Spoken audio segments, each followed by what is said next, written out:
வணக்கம் நண்பர்களே. நாமெல்லாம் ஒரு கம்பெனியை எப்படி தேர்வு செய்ய முடியும்? பல பேருக்கு இது பெரிய சவாலாக தான் இருக்கும். அதுக்கு தான் 1950லே பிலிப் ஃபிஷர் ஒரு அமெரிக்கன் ஸ்டாக் மார்க்கெட் லெஜண்ட் பதில சொல்லியிருக்காரு. அவர் எழுதிய புத்தகம் common stock and uncommon profits. அதில் அவர் சொன்னார், நல்ல கம்பெனியை தேர்வு செய்ய 15 முக்கியமான பிரின்சிபல்ஸ் இருக்குது. இதை வாரன் பஃபட்டும் ஃபாலோ பண்ண சொல்லி இன்ஃப்ளூயன்ஸ் பண்ணார். இன்னைக்கு நம்ம இதில் ஃபஸ்ட்டு 5 பிரின்சிபல்ஸ் பார்ப்போம். ரூல் நம்பர் 1, கம்பெனிக்கு சேல்ஸ் க்ரோ ஆக பொட்டன்ஷியல் இருக்கா? குவார்ட்டர் ரிசல்ட்ஸ் பார்க்காம 5 இயர்ஸ் 10 இயர்ஸுக்கு சேல்ஸ் ஸ்டெடியாக இன்க்ரீஸ் ஆகுதா பாருங்கள். ஒரு ப்ராடக்ட் டெம்பரரியாக ட்ரெண்டில் இருக்கலாம், இதில் ட்ராப் ஆகுறதா, லாங் டேர்ம் வேல்யூ க்ரோ பண்ணுறதா. எக்ஸாம்பிள் ஸ்டெரிலைட் M&M கண்டினியூஸ் க்ரோத்தும் நியூ செக்டார் எக்ஸ்ப்ளோர் பண்ணுது.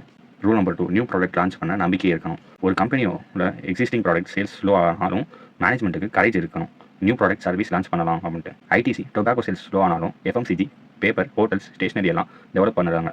பஜாஜ் ஆட்டோ ஸ்கூட்டர்ஸ் முடிந்ததும் பைக்ஸ்க்கு ஷிஃப்ட் ஆகிடுச்சு. Rule number 3, sales team and distribution ஸ்ட்ராங்காக இருக்கா அப்படின்னு பார்க்கணும். கம்பெனியோட ப்ராடக்ட் நல்லதாக இருந்தாலும் சேல்ஸ் சிஸ்டம் ஸ்ட்ராங்காக இருக்கணும், டிஸ்ட்ரிபியூஷன் ரீச் பண்ணணும். மார்க்கெட்டிங் வீக்காக இருந்தால் க்ரோத் வராது.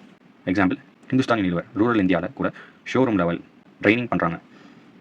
ரூல் நம்பர் 4, ரிசர்ச் அண்ட் டெவலப்மெண்ட்டில் இன்வெஸ்ட்மெண்ட் இருக்கா அப்படின்னு பார்க்கணும். கம்பெனியோட ஃபியூச்சருக்கு ரிசர்ச் அண்ட் டெவலப்மெண்ட் ரொம்ப முக்கியம். Example doctor Reddy, Sun pharma, Biocon ஹெவியாக ரிசர்ச் அண்ட் டெவலப்மெண்ட் பண்ணுவாங்க. டாட்டாவில் ஏசி வெஹிக்கிள் சைலண்டாக சக்ஸஸ் ஆச்சு. Tata Nano high research and development பண்ணாங்க, பட் மார்க்கெட்டில் ஃபெயில் ஆயிடுச்சு.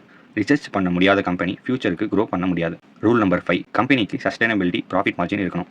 நல்ல மார்ஜினாக இருந்தால் ஓகே தான். ஒரு இயர் மட்டும் ஹை ப்ராஃபிட் இருந்தால் அதில் ட்ராப் ஆகாதீங்க.